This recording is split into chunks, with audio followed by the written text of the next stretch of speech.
எம்எஸ்வியும் தேவரும் பேசிக் கொண்டிருந்ததை கேட்ட எம்எஸ்வியின் தாயார் நாராயணி அம்மாள் எம்எஸ்வியை அழைத்து கேவி மகாதேவன் இசையமைக்கும் நிறுவனத்துக்கு நீ இசையமைக்க கூடாது என்று சொல்லிவிட்டார். அதனால் வேட்டைக்காரன் படத்திற்கு எம்எஸ்வி இசையமைக்கவில்லை.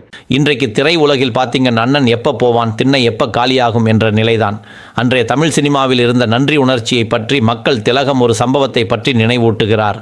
கேவி மகாதேவன் தேவர் பிலிம்ஸின் ஆஸ்தான இசையமைப்பாளர் என்பது எழுதப்படாத சட்டமாக இருந்தது. எம்எஸ் விஸ்வநாதன் புகழ் பெற்று பல படங்களுக்கு இசையமைத்து வந்தார். எனக்கும் தேவருக்கும் எம்எஸ்வியை வைத்து தேவர் பிலிம்ஸில் ஒரு படத்திற்கு இசையமைக்க வேண்டும் என்று ஆசை. அதனால் தேவர் வேட்டைக்காரன் படத்திற்கு ஒப்பந்தம் செய்ய அவர் வீட்டுக்கு சென்றார்.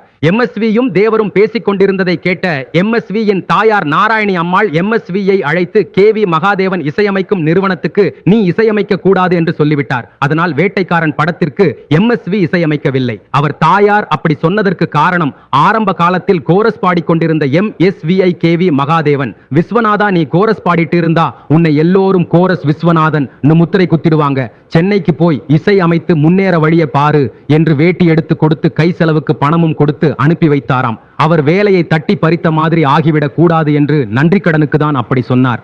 என்ன ஒரு நாணயம், நேர்மை! இப்படி ஒரு காலத்தில் நியாய தர்மங்களுக்கு கட்டுப்பட்டிருந்தது தமிழ் சினிமா.